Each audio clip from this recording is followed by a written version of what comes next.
तो आज हमारी ये एक कंप्लीट वीडियो होगी जिसमें हम सीखने वाले हैं कि जो इंग्लिश की हेल्पिंग वर्ब्स होती हैं और कुछ मॉडल वर्ब्स होती हैं जो कि आपकी इंग्लिश को बोलने में आपकी मदद करती हैं, आपके सेंटेंस को बनाने में आपकी हेल्प करती हैं।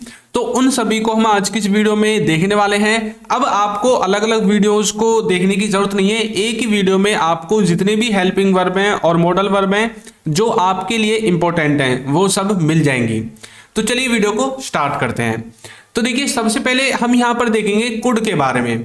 ये जो कुड है ये एक मॉडल वर्ब है और जो कुड है ना, इसका प्रयोग आप दो तरह से करते हैं, एक सकता था वाले सेंस में और एक सका या पाया वाले सेंस में।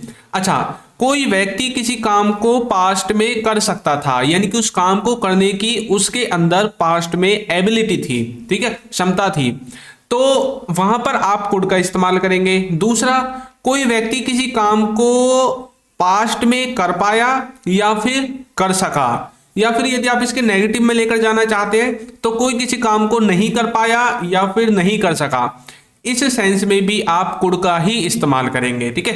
किसी काम को कर सकता था या फिर कर सका या फिर कर पाया, किसका इस्तेमाल करना है? कुड का।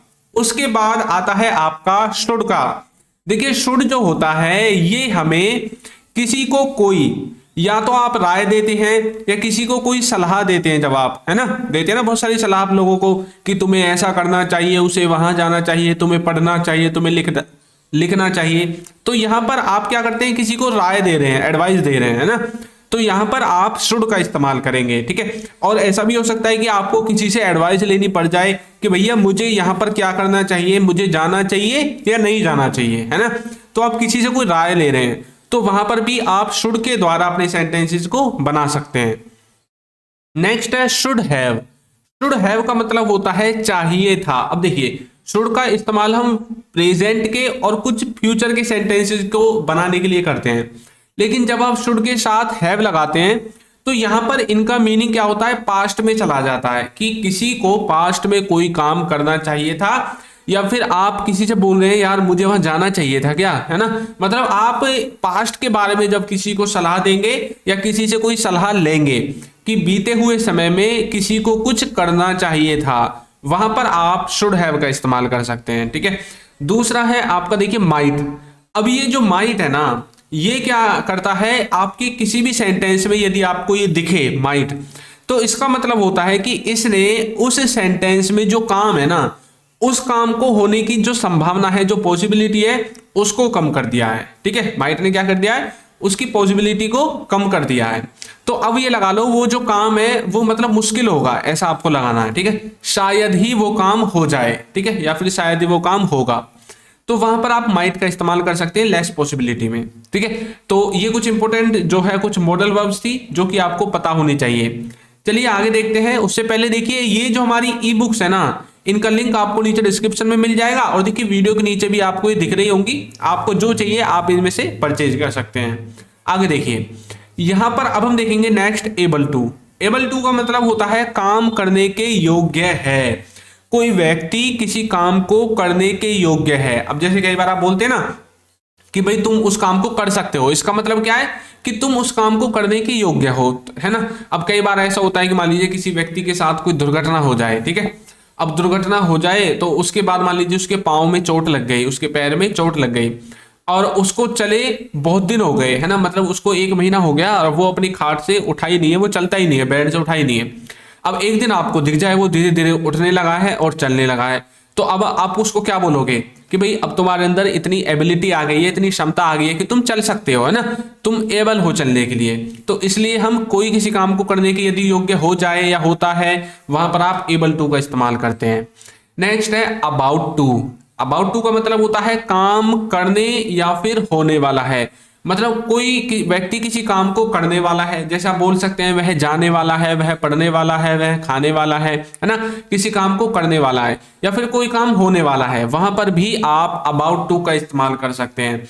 अब जैसे कि आप बोल सकते हैं मैं बस खाने वाला हूं, तो आप कैसे बोलोगे, I am about to eat, मैं जाने वाला हूं, I am about to go, हम आने वाले हैं, we are about to come, है ना। तो इस तरह से आप अबाउट टू का इस्तेमाल कर सकते हैं कि कोई व्यक्ति किसी काम को करने वाला है या फिर कोई काम होने वाला है। आगे है गोइंग टू। गोइंग टू का मतलब होता है काम करने जा रहे हैं, या फिर कोई व्यक्ति किसी काम को करने जा रहा था। अब यहां पर आपको एक चीज याद रखनी है कि ये जितने भी आपको मैं इस वाली स्लाइड में बताऊंगा ना, able to, about to, going to, इन सब का इस्तेमाल आप प्रेजेंट में भी और पास्ट में भी दोनों में कर सकते हैं। अब आपको ये कैसे पता चलेगा कि कहां पर प्रेजेंट आएगा, कहां पर पास्ट आएगा? तो आपको क्या करना है, आप इज एम आर और वाज वर को तो जानते ही है ना।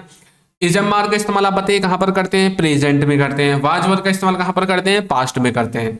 तो इसका मतलब है कि जब भी आपको इनसे पहले वाज वर लगा मिले, या फिर अगर आप इनसे पहले वाज वर लगाओगे, जैसे कि was able to, were able to, was about to, were about to, है ना, वाज गोइंग टू और वर गोइंग टू, जब भी आप ऐसा लगाओगे तो मतलब ये क्या हो जाएगा, पास्ट में बन जाएगा। और जब भी is am are plus able to, is am are plus about to, is am are plus going to लगाओगे तो सेंटेंस प्रेजेंट में बनेगा। ये बात आपको याद रखनी है।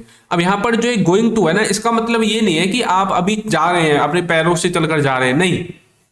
इसका मतलब है कि आपने आने वाले समय में कोई काम करने का डिसीजन लिया है और आप उस काम को करने जा रहे हैं। मान लीजिए कि आपके घर में अभी एक बात, मतलब आपने एक डिसीजन लिया था आपके घर में आपके पापा ने कि हम नेक्स्ट मंथ एक नई कार लेने वाले हैं, नई न्यू गाड़ी लेने वाले हैं ना।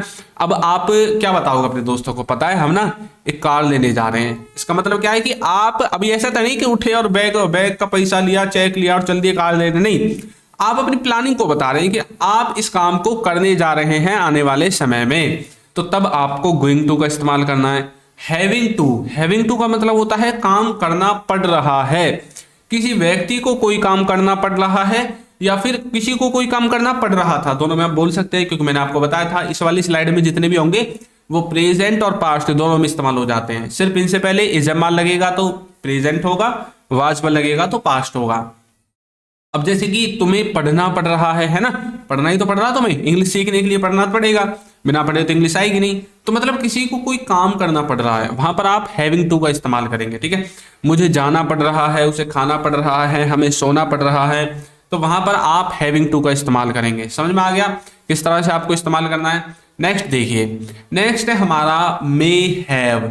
अब यहां पर ना देखिए, आपको एक बात याद रखनी है, जब भी हैव आए किसी मॉडल वर्ब के साथ, ठीक है, आपको ये चीज देखनी है।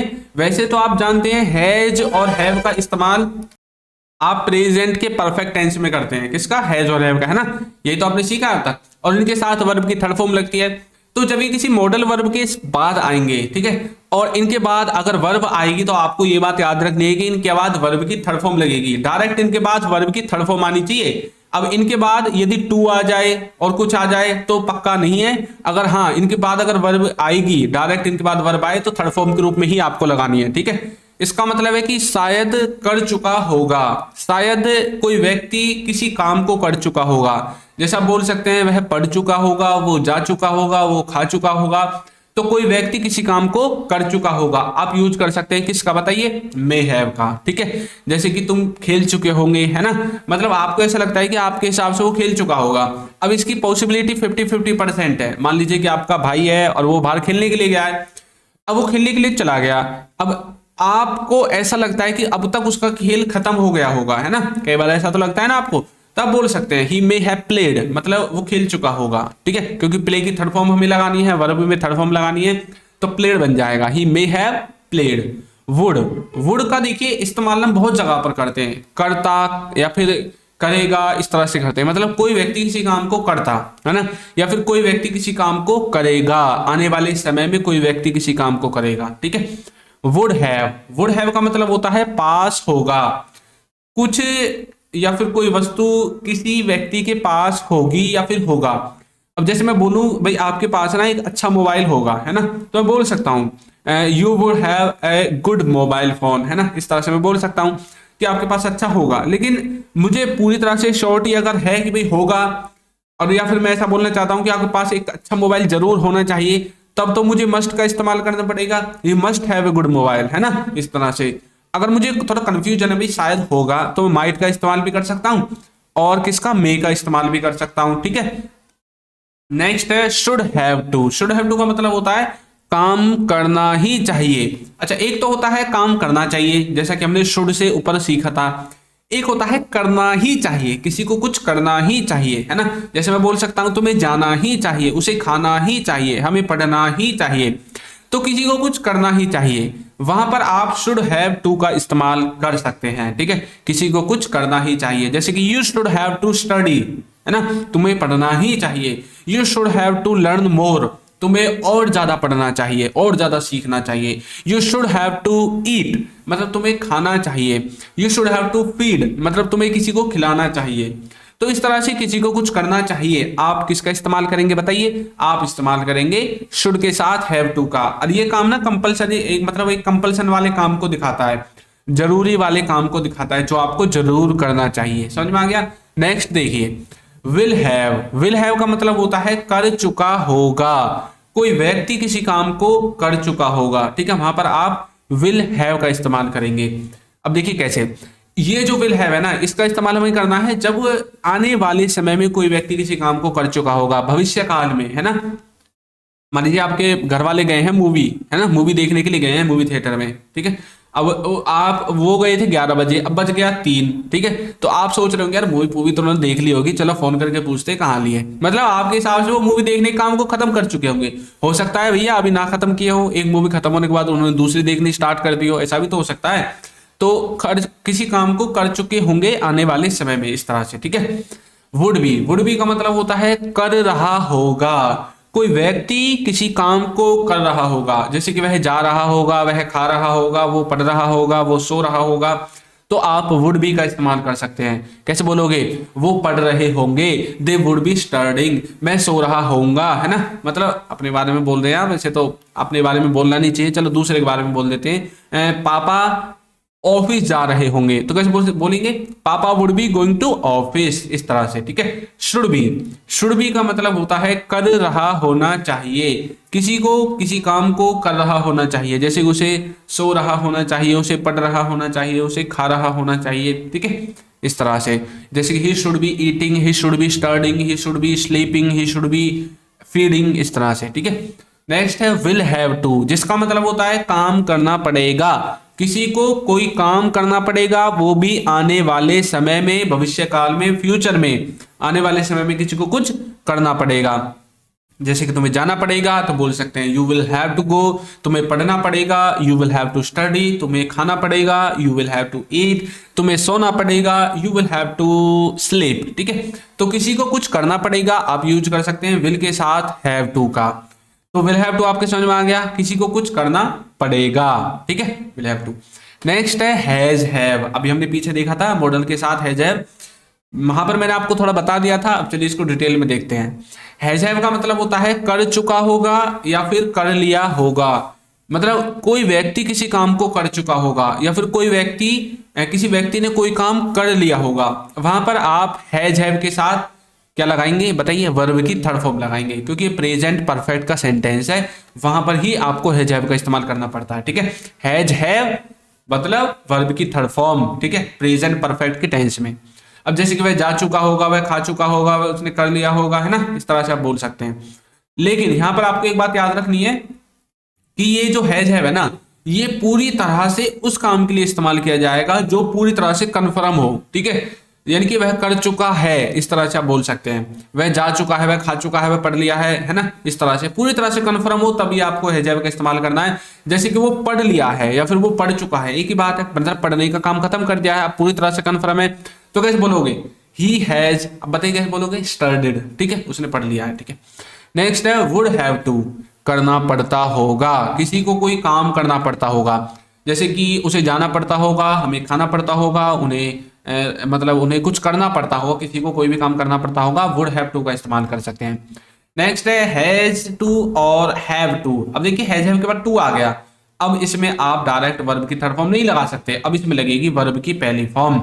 इसका मतलब है कि किसी को कोई काम करना है और ये मजबूरी वाली चीजों को दिखाएगा, जैसे मुझे जाना है, मुझे खाना है, मुझे पढ़ना है, मुझे सोना है, तो किसी को कोई काम करना है, वहां पर आप हैज टू और हैव टू का इस्तेमाल करेंगे। मुझे जाना है, आई हैव टू गो, उसे आना है, ही हैज टू कम, हमें पढ़ना है, वी हैव टू स्टडी, हमें सोना है, वी हैव टू, कैसे बोलेंगे बताइए? सोने के लिए क्या बोलते हैं? स्लीप, तो वी हैव टू स्लीप। तो इस तरह से किसी को कोई काम करना है आप यूज कर सकते हैं हैज हैव के साथ टू का। नेक्स्ट है हैड टू। हैड टू का मतलब होता है करना था, किसी को कोई काम करना था या फिर किसी को कोई काम करना पड़ा। जैसे कि मुझे जाना था तो मैं बोल सकता हूँ आई हैड टू गो। मुझे कोई काम करना पड़ा जैसे कि मुझे जाना पड़ा तो मैं बोल सकता हूँ आई हैड टू गो। दोनों में एक जैसा बोल सकता हूँ। अब ये डिपेंड करेगा आप कन्वर्सेशन किस तरह से कर रहे हैं दूसरे से, ठीक है। आगे देखिए इजमार। इजमार का मतलब है काम कर रहा है, कोई व्यक्ति किसी काम को कर रहा है। यहां पर ये जो सेंस है तब निकलेगा जब इसके बाद आप वर्ब की फॉर्म में आईएनजी लगाओगे। वर्ब की फर्स्ट फॉर्म में आईएनजी जब आप लगाओगे तब ये वाला सेंस निकलेगा। जैसे कि वो सो रहा है, वो पढ़ रहा है, वो खा रहा है, वो नाच रहा है, वो कुछ भी कर रहा है। कोई व्यक्ति किसी काम को कर रहा है आप यूज करेंगे इजमार के साथ वर्ब की फर्स्ट फॉर्म में आईएनजी का। नेक्स्ट है वाजवर। वाजवर का मतलब होता है कर रहा था, कोई व्यक्ति किसी काम को कर रहा था वहां पर आप वाजवर का इस्तेमाल करेंगे, ठीक है। ये पास्ट में होगा, वो प्रेजेंट में होगा। विल हैव, कोई व्यक्ति किसी काम को कर चुका होगा, जैसे कि वो नहा चुका होगा, खा चुका होगा, तो ये आने वाले समय की बातें हैं जो विल हैव के द्वारा बनेंगी। हैड बीन, अब ये आ गया पैसिव में, हो चुका था या फिर कर चुका था, कोई व्यक्ति किसी काम को कर चुका था, आप हैड बीन का इस्तेमाल करेंगे। तो ये हमारा कोर्स है, इसका लिंक आपको नीचे डिस्क्रिप्शन में मिल जाएगा, वहां से जाकर आप इसको ज्वाइन कर सकते हैं। इसमें आपको बेसिक से एडवांस लेवल तक इंग्लिश ग्रामर मिलेंगी, इंग्लिश के क्लास नोट्स मिलेंगे, ए टू जेड वीडियो लेक्चर्स। और यदि आप बिगिनर हैं तो आपके लिए भी कोर्स इंपॉर्टेंट है। और यदि आप इंग्लिश के कॉन्सेप्ट बिल्ड करना चाहते हैं तो आप भी इसे ज्वाइन कर सकते हैं। लिंक मिलेगा डिस्क्रिप्शन बॉक्स में, जाकर आप ज्वाइन कर लीजिए। और हमारी जो बुक्स हैं वो आपको नीचे दिख रही होंगी। अगर आपको कोई इशू आता है तो इस नंबर पर आपको व्हाट्सअप करना है और आपका जो भी इशू है आपको लिख देना है, ठीक है। तो आपको ये वीडियो कैसी लगी है जरूर बताइएगा। और यदि अभी तक आपने हमारे चैनल को सब्सक्राइब नहीं किया है तो कर दीजिए, वीडियो को लाइक कर दीजिए और एक अच्छा सा कमेंट करना बिल्कुल ना भूलें। Thank you.